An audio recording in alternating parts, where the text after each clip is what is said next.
Bismillahirrahmanirrahim. Assalamualaikum warahmatullahi wabarakatuh.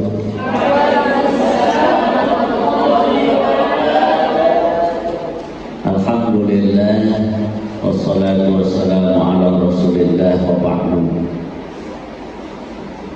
Ini ada apa namanya? Ada name tags ya. Ini dibuat masing-masing dari panitia. Masing-masingnya. Ketoprak. Masya Allah. Bikin nama sendiri. Kenapa suka kuliner?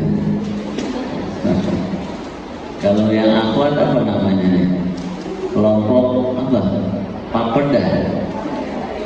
Iya, apa? Papeda. Makanan khas mana ini? Oh, Masya Allah. Ya, senang sekali sore hari ini. Kelihatannya akhwatnya 2 kali lipat dari akhwat atau 3 kali lipat.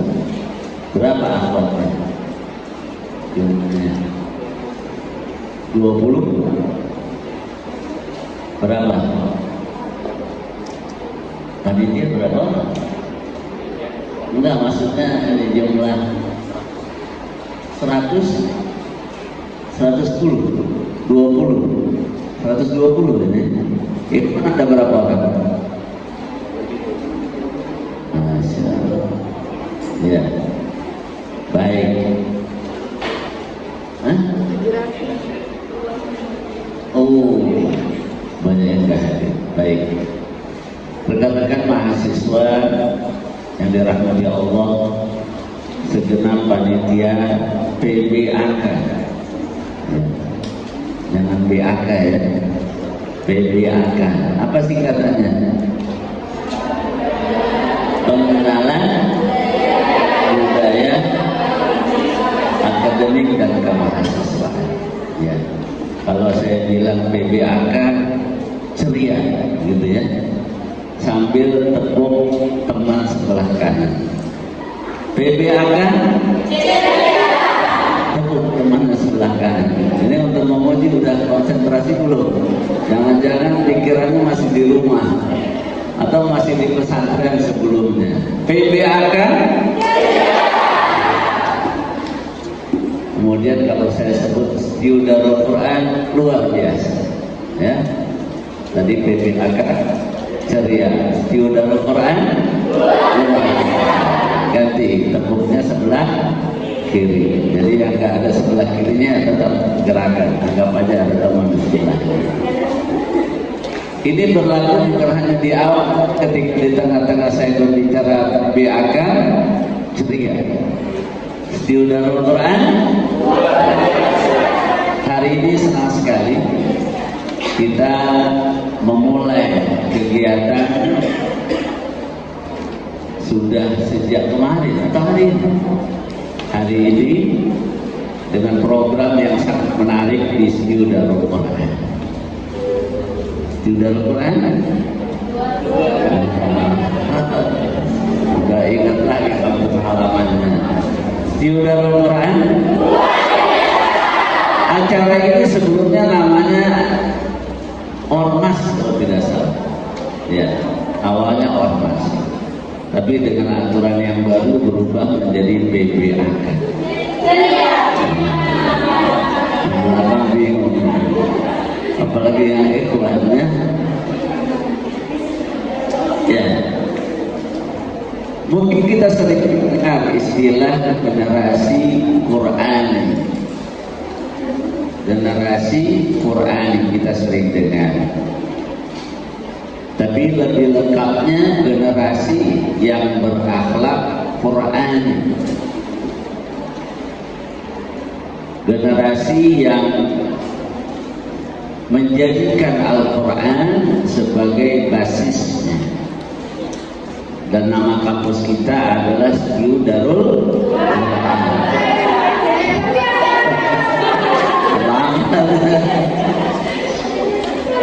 Ya. Maka menjadi hal yang sangat penting kita punya target seperti ini. Bagaimana sebelum kita membangun orang lain, tapi kita berusaha memantaskan diri kita menjadi orang-orang yang berakhlak Quran. Dari mana dasarnya? Satu hari Aisyah, istrinya Rasulullah Shallallahu Alaihi Wasallam, ditanya oleh sahabat. Sahabat bertanya kepada Aisyah, wahai Aisyah, bagaimana akhlaknya Rasulullah? Bagaimana sifat karakter tabiatnya? Kita ditanya begitu, bagaimana tabiat atau akhlaknya? Pemanis sakitnya, terus dia dermawan, kita kasih jawaban. Tapi bagaimana dalam hadis Nabi Sallallahu Alaihi Wasallam ketika ditanya akhlaknya, tanya akhlaknya Nabi kepada Aisyah, jawab singkat. Jangan buru-buru orang buat video. akhlaknya Nabi adalah Al-Quran yang 6.000 sekian ayat, itulah akhlaknya Rasul. Bilang Singkat, apa bilang? tapi Apa bilang? muatan Ustaznya udah mulai. ayat pertama saja di surat Al-Baqarah, ayat kedua saya beritahu mengenai Nabi sudah dulu. Bagaimana menjadikan ayat ini dari akhlak kita? Tidak sederhana.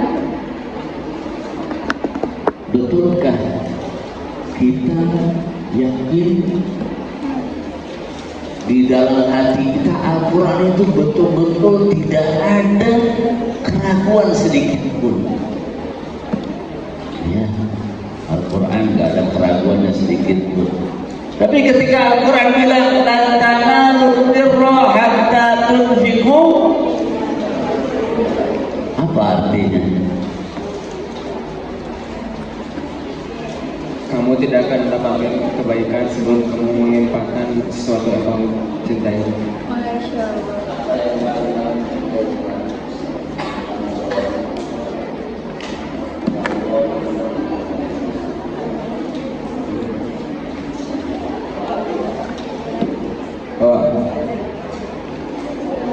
Kamu tidak akan mendapatkan kebaikan yang sempurna sebelum menginfakkan apa yang kamu cintai. Bukan yang kamu punya, yang kamu punya bisa aja saya kasih aqua botol, ya. Saya kasih tali plastik, ya, tali rafia. Tapi yang Allah minta menginfakkan apa yang kamu. Ini kalau ditanya sekarang rata-rata handphone. Oh, ternyata tidak mudah. Itu baru satu ayat. Ketika ayat itu turun, ada sahabat Nabi langsung datang kepada Rasul. Ya Rasulullah, aku punya kurma yang sangat subur di sana, dan itu adalah hartaku yang paling aku cintai. Sekarang aku ingin mengamalkan ayat ini, aku infakkan untuk jihad dakwah dalam Islam. Kalau kita tak dulu lah gitu ya. Masya Allah. Jawabannya singkat, akhlaknya Nabi adalah Al-Quran, tapi muatannya sangat berat. Itu satu ayat bagaimana mengamalkan 6.000. Tapi kita perlu berjuang sampai ke sana. Kemudian di dalam surat Al-Qalam ayat 4, Allah mengapresiasi akhlaknya Nabi. Di dalam ayat itu Allah Subhanahu wa taala berfirman, "Wa innaka la'ala khuluqin 'azim." sesungguhnya engkau wahai Rasulullah akhlakmu azim. Azim itu adalah kata sifat yang gak ada lagi yang lebih tinggi dari itu.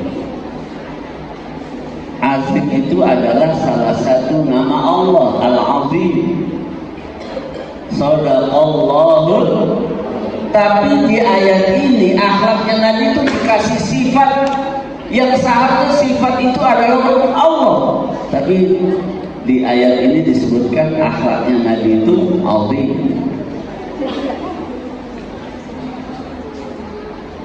Ini yang menyampaikan bukan manusia, tapi Allah. Penilaian Allah pasti benar karena Allah tahunya luar dalamnya. Kalau manusia menilai hanya luarnya saja, bisa jadi benar, bisa jadi salah.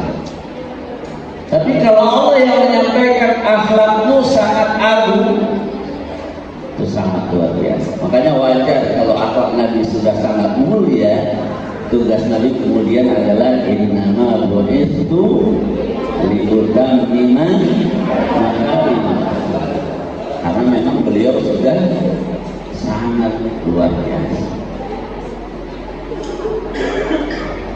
Ini dasarnya hadis riwayat Imam Muslim, kemudian surat Al-Qalam ayat 4.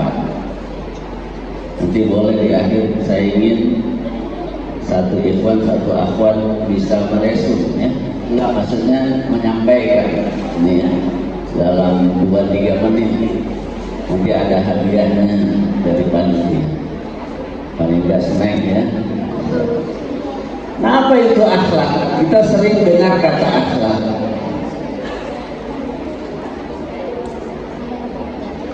Kalau orang sedang memberi, kita lihat sekali, kita ketemu orang nih, dia sedang memberikan sesuatu kepada orang lain.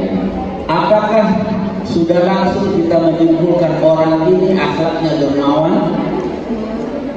Belum. Karena akhlak itu adalah perangai, tabiat, budi pekerti, sifat yang sudah mendarah daging, sudah menyatu dalam diri seseorang, baru bisa dibilang itu akhlaknya.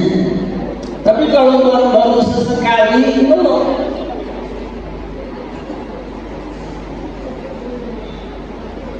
Akhlak adalah sifat seseorang yang melekat, nempel, dia udah gak bisa dipisahkan. Lalu itu akhlak.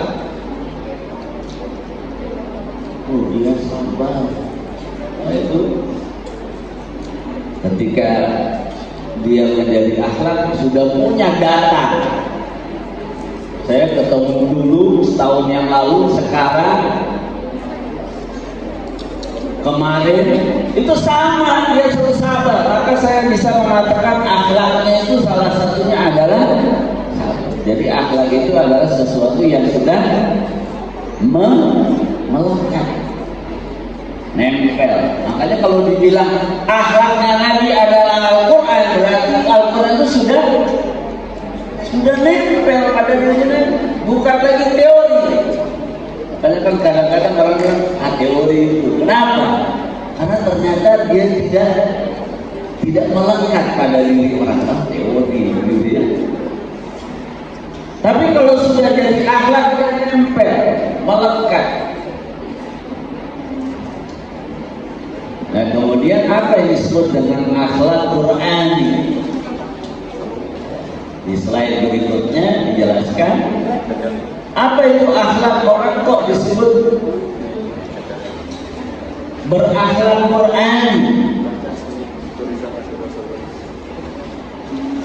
Kenapa?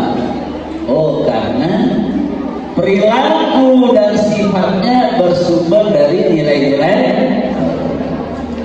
Maka saya berharap Al-Quran itu tidak cukup dihafal di lisan, tidak cukup dibaca di lisan kita.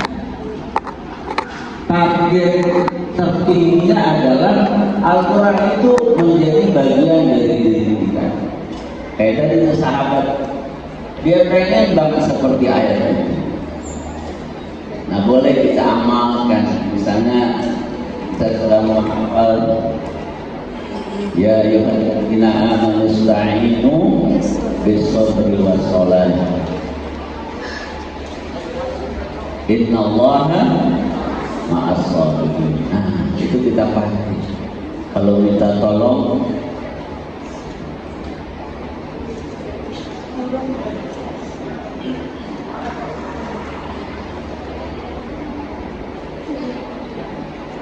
kalau kita punya persoalan dua jalannya. Yang pertama adalah sabar. Kalau nggak sabar, masalah yang tadinya satu jadi dua, jadi tiga, jadi lima. Ada orang nggak punya uang, kemudian pinjol. Tadinya masalahnya satu jadi dua. Udah pinjol tertarik dengan judul, apa judul? Masalahnya beranak pinak. Minta tolonglah dengan sabar. Yang kedua apa? Sholat. Karena Nabi kalau punya masalah buru-buru sholat. Karena Rasulullah idza jadabahu amrun badara ila sholat. Punya masalah sholat. Ketika perang Badar, perang pertama dalam Islam, beliau banyak sholat. Nah, itu diamalkan.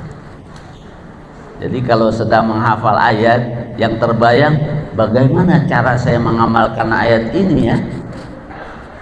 Walaupun belum sempurna 100%, tapi apa langkahnya?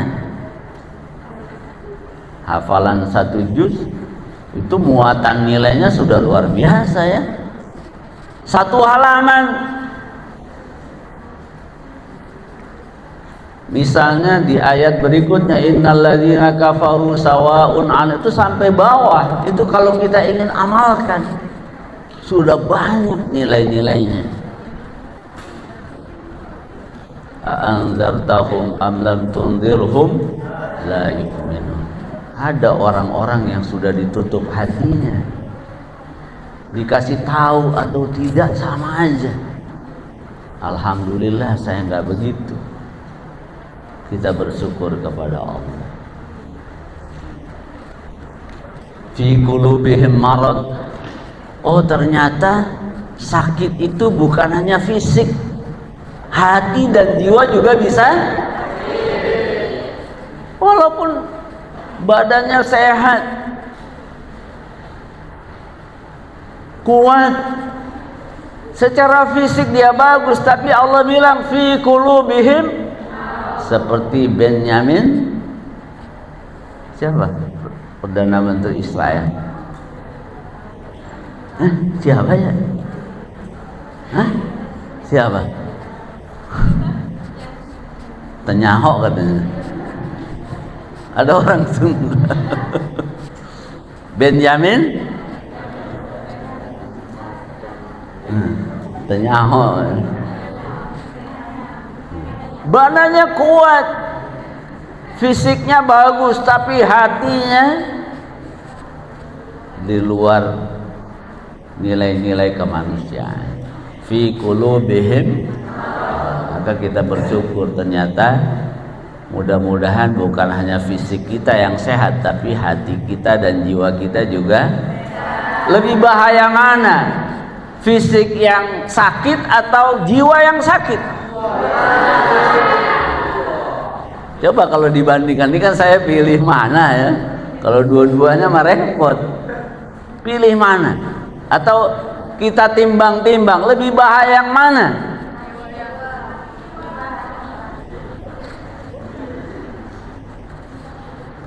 Mana yang lebih banyak kita lihat luar biasa?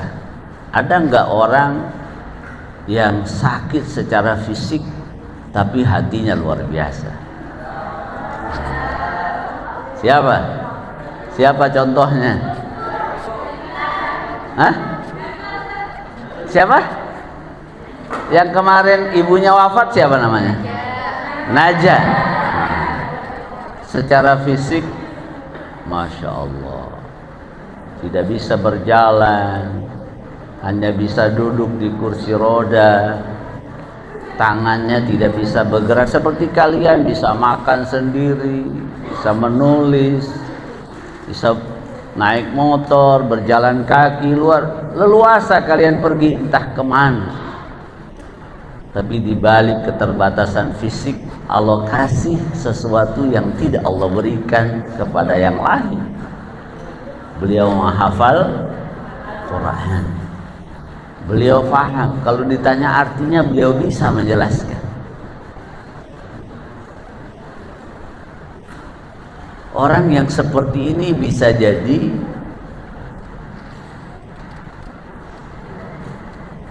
mampu menginspirasi orang-orang yang jauh lebih banyak dari kita.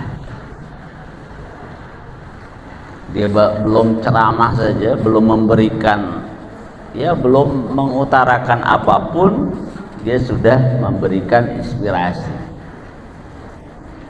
Siapa lagi? Yang ikhwan, ada nggak orang yang fisiknya terbatas tapi kemudian menginspirasi? Ada nggak yang ikhwan? Saya ingin tahu nih, ini mainnya jauh nggak ini? Nah, boleh kita belajar di Gunung Situ, tapi wawasan kita kemana-mana ya. Siapa? Ada? Orang yang fisiknya terbatas tapi kemudian jiwanya sehat, bahkan bisa menggerakkan banyak orang. Imam Syatibi. Apa keterbatasan fisiknya? Buta. Masya Allah. Tapi beliau mengarang kitab. Dan di zaman Nabi juga banyak seperti itu. Jadi ketika kita berinteraksi dengan Al-Quran, jangan membatasi hanya menjaga hurufnya, menjaga kalimatnya, tapi lebih dari itu menjaga nilai-nilai yang ada di dalamnya. Itulah yang dimiliki oleh Nabi ketika istrinya bilang kana khuluquhul, bukan kana yahfazul Quran salasina juz'an, bukan. Kana yaqra'ul Quran mujawwadan, bukan. Tapi lebih dari itu, akhlaknya Nabi adalah Al-Quran. Nah, bagaimana kita sampai ke sana? Tahapan pertama atau awalnya, bahan dasarnya di surat An-Nahl ayat 78, Allah berfirman, coba dibaca, kelihatan nggak? Bisa digedein nggak tuh layarnya? Bisa nggak?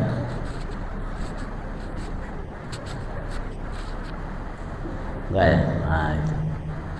Kebaca nggak? Kelihatan? Baca ayatnya.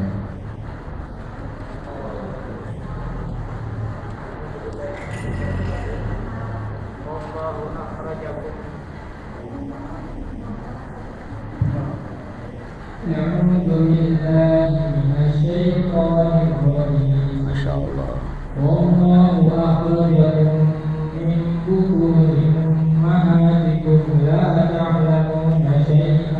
Nah, ditutup matanya apa artinya itu?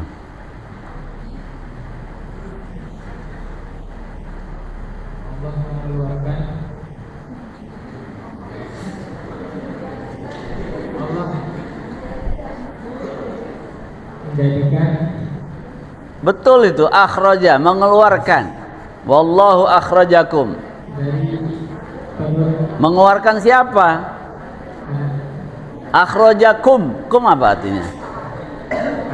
Kalian. Allah mengeluarkan kalian dari perut ibu.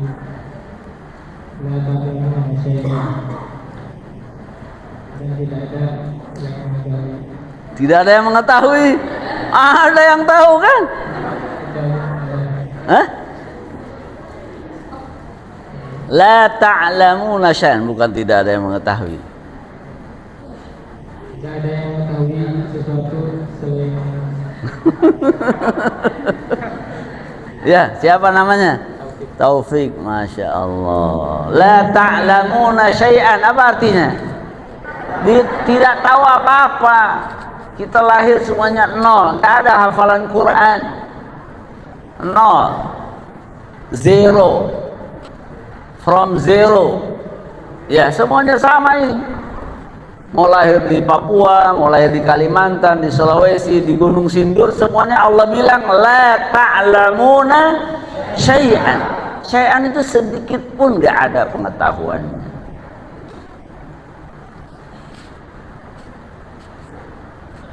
Nol semuanya itu. Imam Syafi'i bilang falaisal mar'u yuladu aliman. Gak ada yang lahir udah jadi alim ya. Makanya disuruh belajar. Jadi semuanya nol. Orang Gunung Sindur namanya John Locke bilang ada teori tabula rasa. Manusia berawal dari tanpa pengetahuan.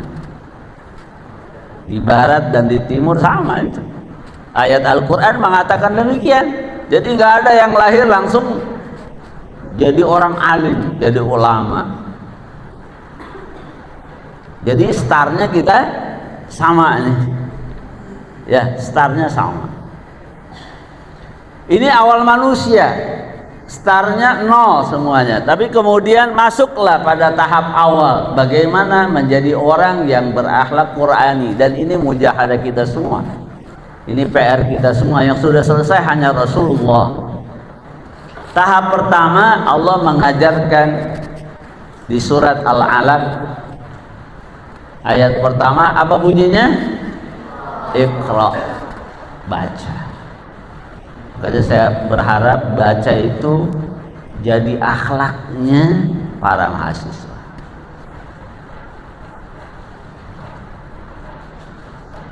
Jadi kalau nggak suka baca, ya gimana ya? Ada mahasiswa ngeluh, Ustaz, saya udah buka laptop tapi nggak keluar-keluar yang saya tulis. Ya gimana mau keluar? Tulisannya, isi kepalanya kosong. Kemampuan menulis meniscayakan kita punya kebiasaan membaca. Ya kayak botol isinya kosong, dimiring-miringin keluar nggak airnya. Buka laptop 3 jam nggak ada yang ditulis. Ya Ustaz, saya udah biasa baca scroll grup WA, ada 20 grup WA yang saya punya. Itu bacaan yang kurang bermakna. Iqra. Yang pertama kali kita baca apa? Ya Al-Quran.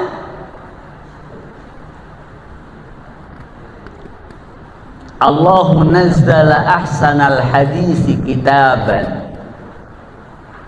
Di surat Az-Zumar. Kita sering dengar quote, kata mutiara, kalimat-kalimat inspirasi. Ketahuilah Allah Subhanahu wa ta'ala nazzala ahsanal hadis, menurunkan kalimat yang paling hebat, yang paling bernilai, kitaban. Itulah yang ada dalam Al-Quran. Yang kalau dia baca serius, taqsya'irru minhu juludul ladina yakhshawna rabbahum, bisa merinding. Saya baca Quran nggak pernah merinding Ustaz, tapi lewat kuburan pernah dulu merinding. Nah, kenapa? Karena kita hanya di lisan saja. Kalau lagi baca wa amma man khaffat mawazinuhu fa ummuhu hawiyah wa ma adraka ma hiya narun, sambil senyum-senyum dia. Ketika mau tidur baca doa bareng-bareng, Bismika Allahumma ahya, nah, sambil tertawa. Padahal kalau dia renungkan dia nggak bisa tidur tuh. Ya Allah, dengan namamu aku hidup dan aku mati. Jadi kita tidur tuh sebenarnya dalam tanda kutip mirip dengan kematian. Tapi karena kita nggak merenungkan, senyum-senyum aja ya.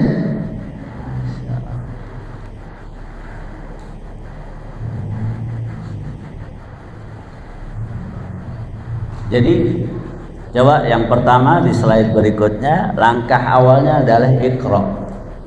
Nah, saya berharap budaya membaca ini jadi akhlak ya. Membaca itu akhlak mahasiswa Setiu Darul Quran. Setiu Darul Quran.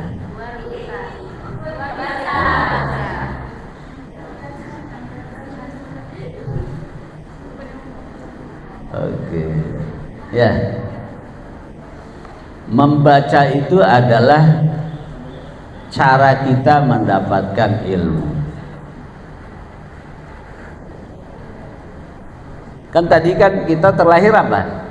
La ta'lamuna syai'an. Allah ajarkan kita baca, naik kita menjadi orang yang punya ilmu. Allah bilang dalam surat Al-Mujadilah ayat 11. Yarfa'illah, Allah akan promosikan, Allah akan angkat, Allah akan muliakan. Siapa? Ada dua syarat. Alladzina amanu minkum, iman. Yang kedua, walladzina utul, dua.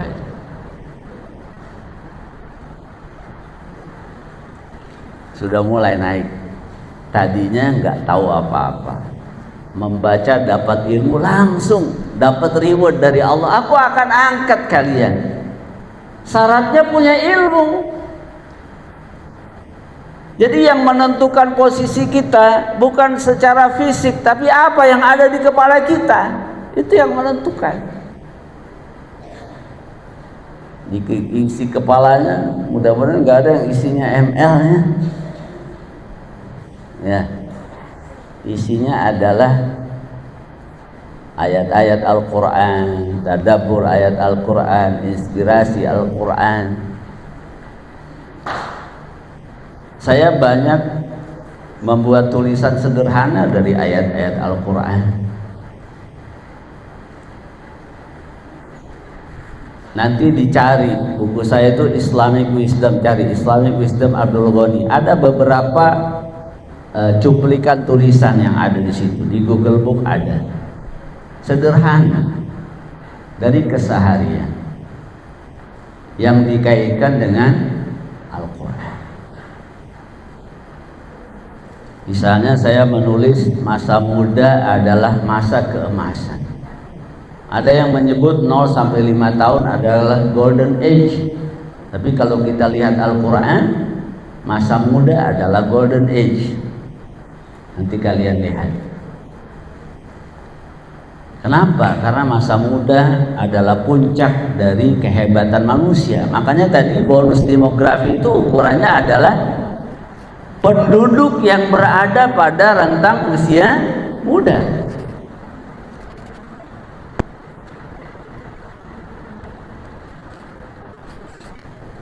Ini tahapan pertama harus dilalui. Bacalah Al-Quran. Al-Quran itu tadi saya bilang, dia bisa membuat kita merinding kalau kita baca sedemikian rupa. Bangsa jin ketika mendengarkan ayat Al-Quran yang dibaca oleh Nabi ketika sholat, inna sami'na Qur'anan, Al-Quran itu ajaib luar biasa. Kok saya sudah berkali-kali baca Quran nggak merasakan itu? Kalau belum merasakan berarti kita kalah dengan bangsa. Mereka luar biasa. Itu tahap pertama. Tapi tahap pertama ini ada warningnya. orang yang korupsi 271 triliun orang berilmu atau tidak? Ternyata lebih berbahaya kejahatan yang dilakukan oleh orang yang punya ilmu. Kalau tidak punya ilmu mungkin hanya mencuri ayam yang harganya 50.000, 100.000 ya. Tapi karena dia punya ilmu 271 triliun. Masya Allah. Bingung tuh nanti tanggung jawabnya ya. Ternyata ilmu saja tidak cukup. Di slide berikutnya, banyak orang berilmu tapi tidak berbuah amal. Laksana pohon sudah besar tinggi tidak ada buah. Ditebang apa dibiarin?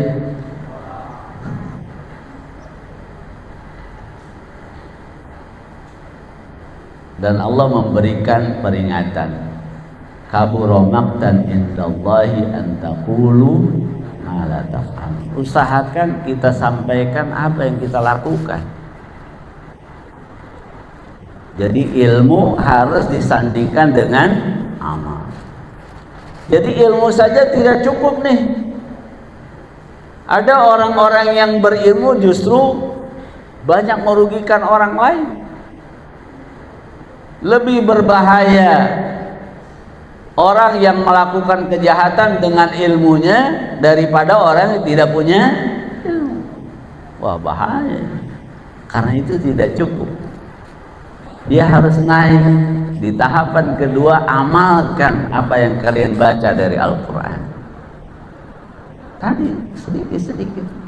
Ya Allah, saya nggak bisa nih menginfakkan yang saya cintai, tapi paling nggak yang sedang-sedang dah gitu ya.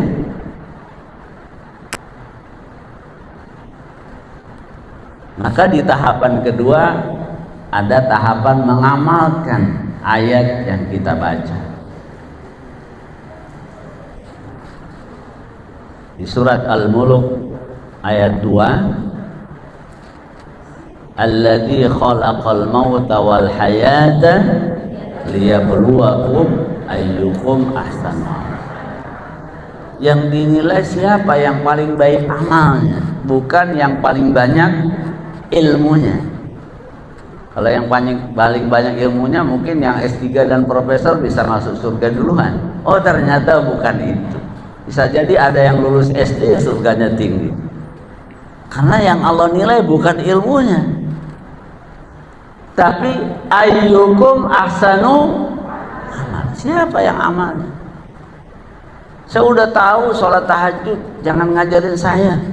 Wa minal laili fatahajjad bihi nafilatan lak. Ayatnya saya sudah hafal, tapi saya belum mengamalkan. Apakah sudah dapat nilai?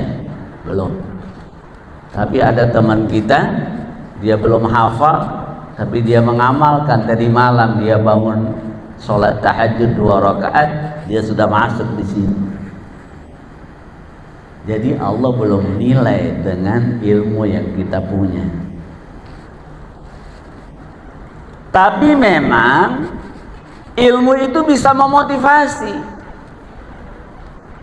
Ilmu itu bisa memberikan dorongan. Karena saya tahu betapa luar biasanya sholat sunnah fajar sebelum subuh. Dia lebih hebat dari dunia dan seisinya. Masa sih saya nggak tertarik cuma 2 rakaat? Karena saya tahu Nabi menyampaikan ada 2 kalimat yang ringan diucapkan tapi berat di timbangan. Subhanallah wa bihamdihi. Cuma ringan. Masa aku nggak mau? Nah, ilmu itu bisa memotivasi, tapi perlu berbuah amal, naik di level kedua. Di dalam surat Al-Qari'ah ayat 6 dan 9 tadi, siapa yang berat amalnya ketika ditimbang, fahuwa fi 'ishatir radiyah. Tapi yang enteng amal solehnya lebih berat amal maksiatnya, fa ummuhu. Jadi ukuran timbangannya bukan ilmu. Ukuran timbangannya adalah amal, bukan ilmu.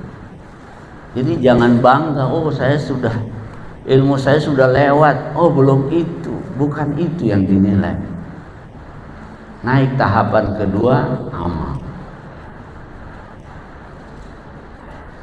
Di level kedua ini, nah ini ada hadis, kalau kita meninggal dunia diantar sama 3, keluarga, harta, dan amal. Kata Nabi, yang 2 pulang, harta dan keluarga kembali ke rumah kita, tapi yang setia hanya amal kita.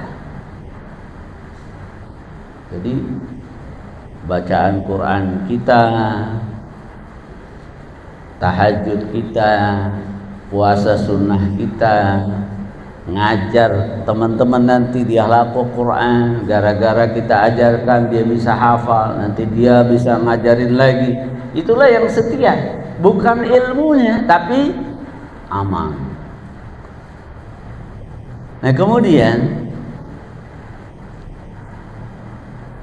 Nabi pernah menyampaikan kepada sahabat namanya Abdullah bin Amr bin Al-As, ya Abdullah, wahai Abdullah, la takun misla fulan, kamu jangan seperti dia tuh. Kenapa wahai Rasul kok jangan seperti dia? Kana yaqumul laila, dulu dia sering tahajud, dulu dia sering baca Quran, dulu dia selalu bersolat berjamaah, dulu dia selalu membantu teman-temannya, dulu rajin berinfak. Fataraka qiyamal lail, tapi sekarang udah pensiun, udah enggak lagi dia baca Quran, udah enggak lagi dia tahajud, udah enggak lagi dia sering berbalik. Oh ternyata amal saja belum cukup, enggak cukup saya pernah, tapi kemudian sekarang berhenti, nggak cukup. Level kedua, amal ini belum cukup. Kalau hanya pernah, saya pernah tuh, saya pernah, bukan itu. Nah, kenapa kok bukan itu? Di slide berikutnya dijelaskan, di akhir surat Al-Hijr ayat ke-99 Allah menyampaikan, wa'bud rabbaka hatta ya'tiyakal yaqin. Apa artinya kira-kira? Apa artinya?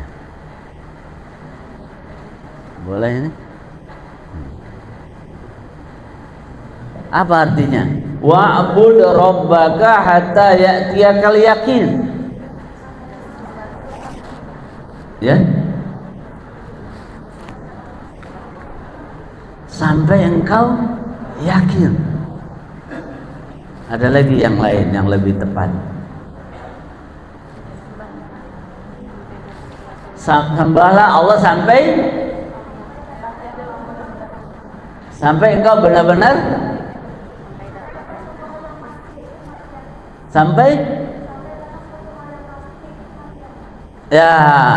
sampai engkau meninggal dunia. Allahu Akbar.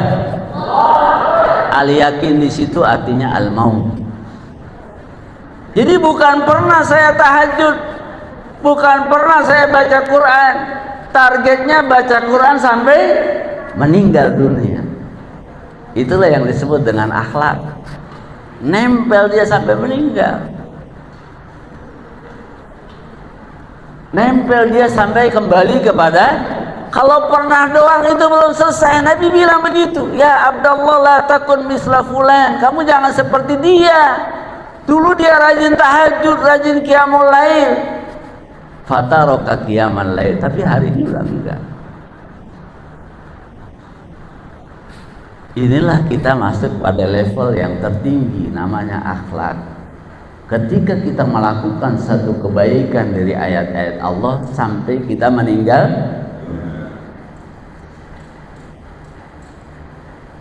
nah ini yang paling berat. Ini namanya istiqomah. Dulu Pak Nabi pernah dikomentari sama sahabatnya, Ya Rasulullah, qad shibta. Ya Rasul, kok ubanmu tambah banyak? Kok rambutmu yang memutih makin banyak? Kalau sekarang ada orang rambutnya putih mikirin apa ya?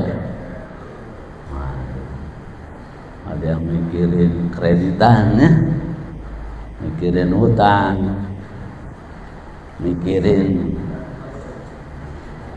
macam-macam. Tapi apa jawaban Nabi? Syayyabatni Hudun wa akhwatuha. Ada satu ayat di dalam surat Hud ayat 112, Nabi bilang ini yang membuat ubanku tambah banyak, rambutku semakin memutih. Ayat ini yang membuat aku seperti itu. Oh, ternyata isi ayatnya adalah apa? Fastaqim kama umirta. Wahai Rasulullah, istiqomahlah kamu. Istiqomah itu artinya terus sampai meninggal. Kalau pernah saja gampang, tapi perintah istiqomah, bayangkan Nabi kurang apanya? Nabi kurang apanya? Sholatnya lama, berdirinya lama, tapi kemudian mendengarkan perintah istiqomah, tumbuh uban di kepala Rasul, menunjukkan perintah ini sangat berat. Kalau Rasul merasakan itu, apalagi kita.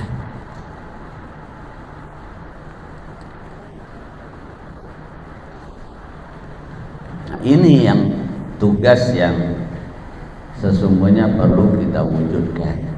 Tapi ini akan mudah kalau kita lakukan bersama-sama atau berjamaah.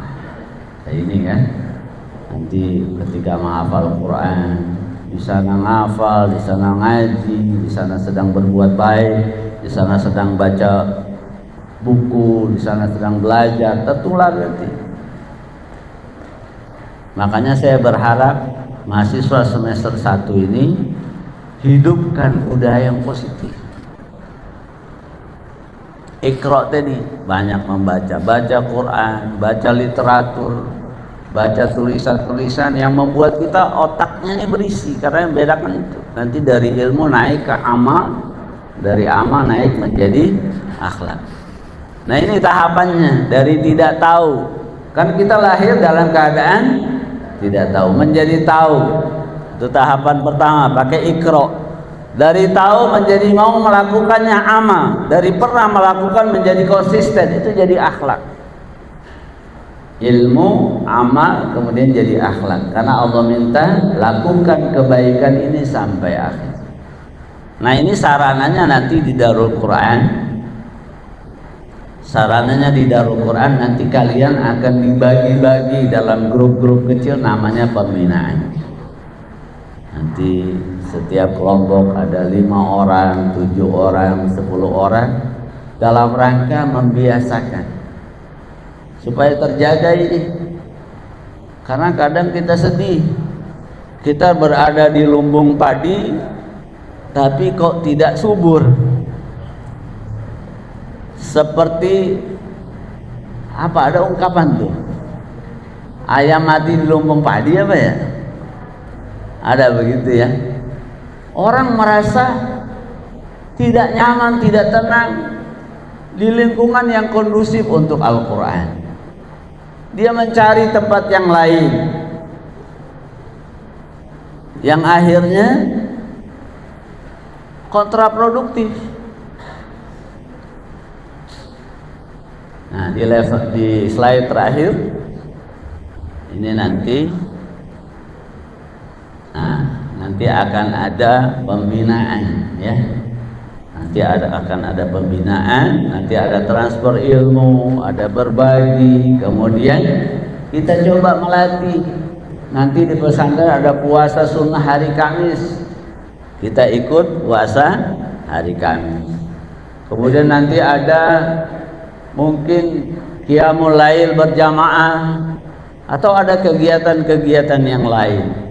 Nah, harapannya pembinaan ini mengubah ilmu sampai menjadi akhlak.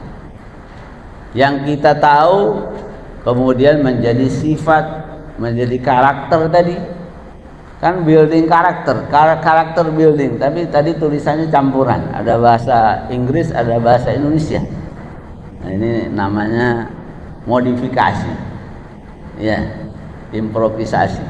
Membangun karakter itu dari Al-Quran, ilmu, kemudian diamalkan sampai berbuah menjadi akhlak. Dengan seperti itu insya Allah Al-Quran bukan hanya di lisan, tapi Al-Quran menjadi bagian dari karakter dan sifat kita, dan mudah-mudahan kita seperti yang disampaikan oleh Aisyah istri Nabi, akhlak kita dekat dengan nilai-nilai Al-Quran. Amin ya Rabbal alamin. Ini saja yang dapat saya sampaikan. Assalamualaikum warahmatullahi wabarakatuh. Jazakallahu khairan kepada Ustaz Dr. Abdul Ghani yang telah menyampaikan materinya. Kita berikan tepuk tangan untuk pemateri kita pada sore hari ini.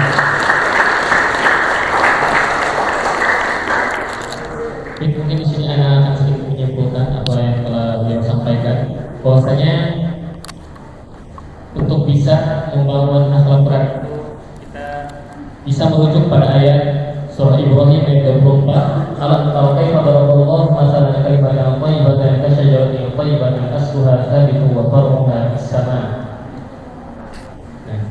Yang mana perumpamaan seorang muslim itu ibarat seperti pohon, ya. Yang mana pertama itu adalah seorang muslim itu harus memiliki, atau pohon itu harus memiliki akar yang kokoh. Seperti yang tadi disebutkan, bahwa seorang muslim itu harus memiliki ilmu yang kokoh, harus memiliki fondasi ilmu. Yang kedua, pohon itu harus memiliki cabang yang menjulang tinggi ke langit. Artinya apa? Bahwasanya kita harus bisa mengamalkan ilmu yang telah kita dapatkan. Yang ketiga, yaitu pohon itu harus menghasilkan buahnya. Apa buah dari ilmu yang telah kita dapatkan? Yaitu adalah akhlak. Nah, adapun untuk bisa menghasilkan hal tersebut, kita harus bisa melakukan itu dengan istiqomah atau continue. Bila kalau salah, yang berat itu bukan rindu, tapi istiqomah.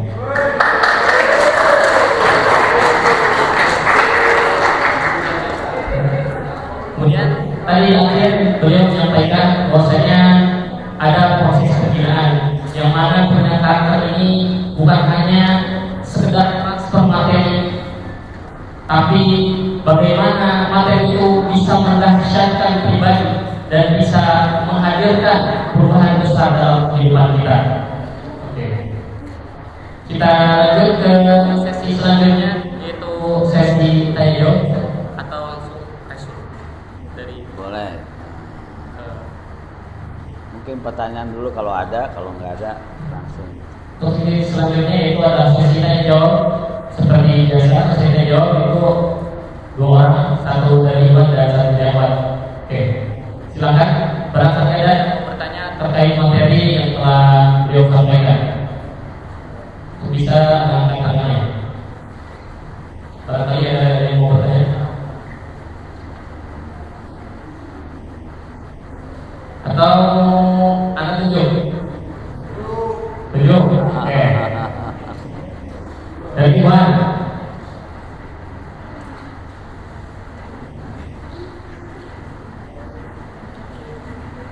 Itu ahli yang pakai komputer. Ya tuh.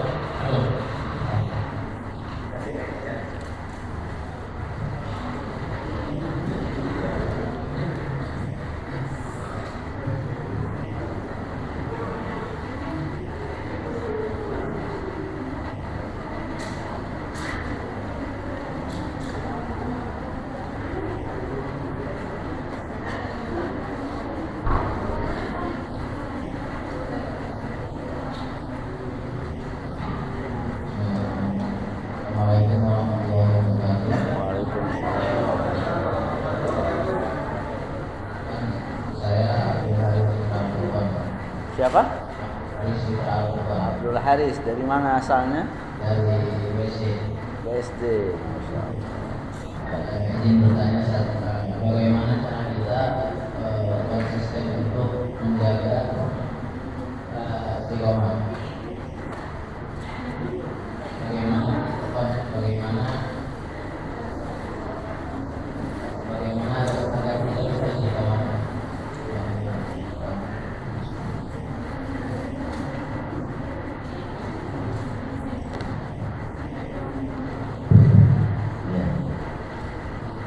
Mau istiqomah atau istirahat?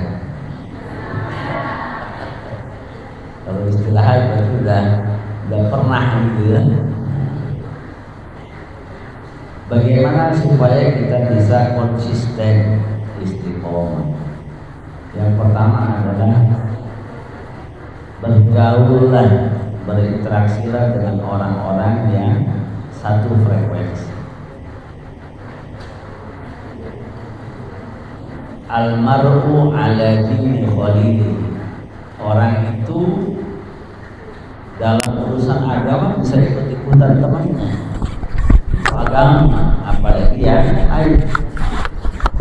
Kalau kita ingin terjaga semangat kita ingin rajin membaca buku, rajin menulis, rajin mentadabburi Al-Quran, bersahabatlah dengan orang-orang yang satu frekuensi.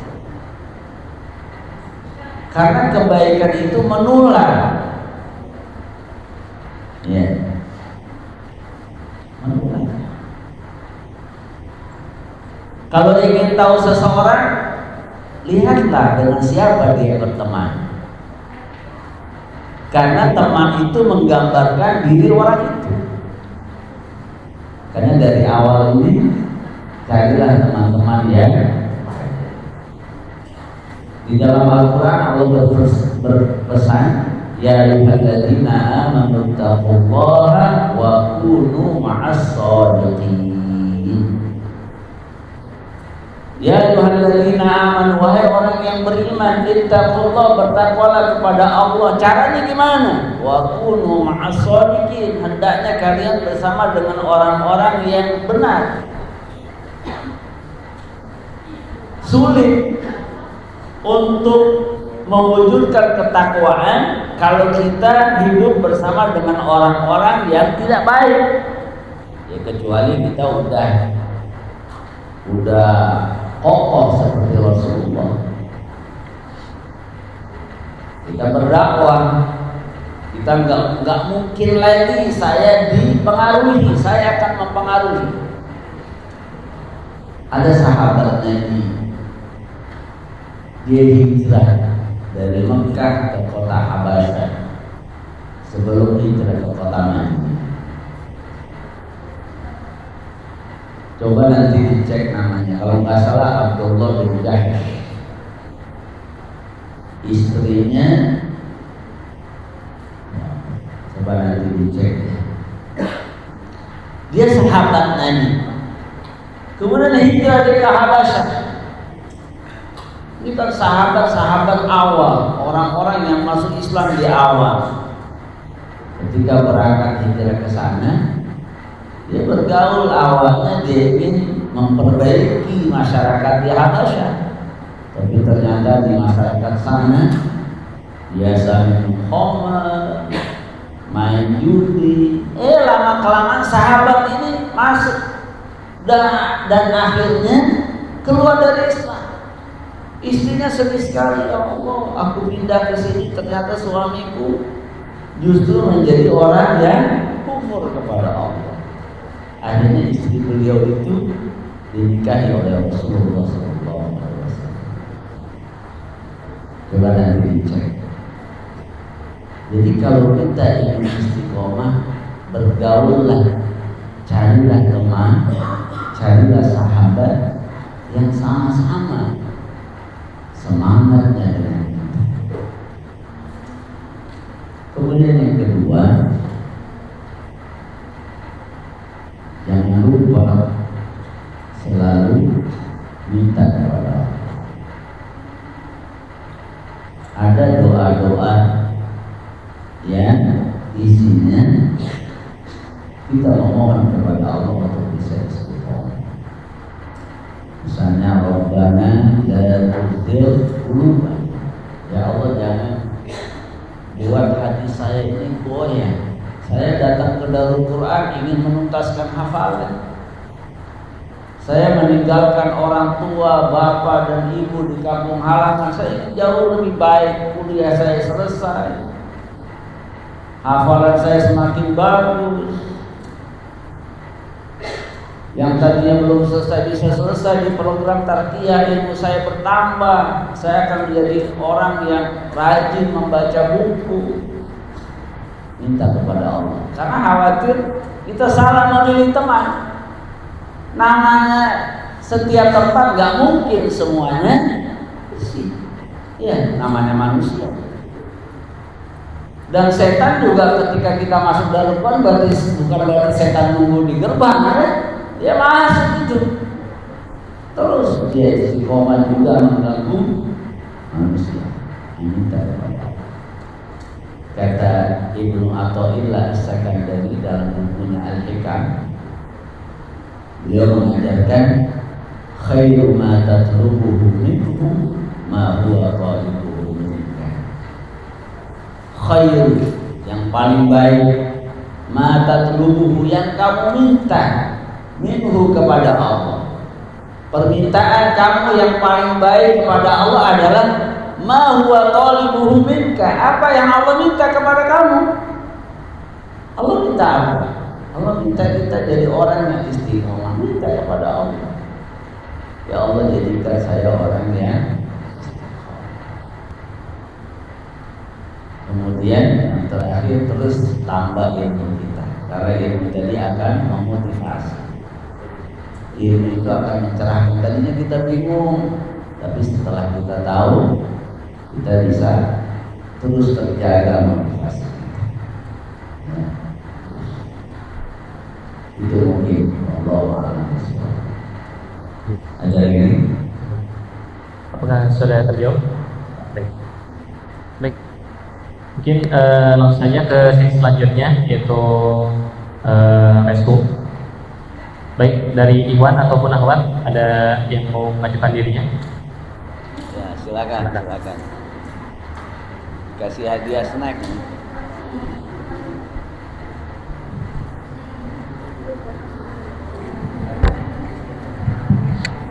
Ya, boleh berdiri. Ya. Assalamualaikum warahmatullahi wabarakatuh. Waalaikumsalam. Namanya dari mana? Perkenalkan, nama saya Hanifah Alifatur Rahmah, asal dari Ciamis, Ciamis. Pesantrennya? di Al-Mu'awanah.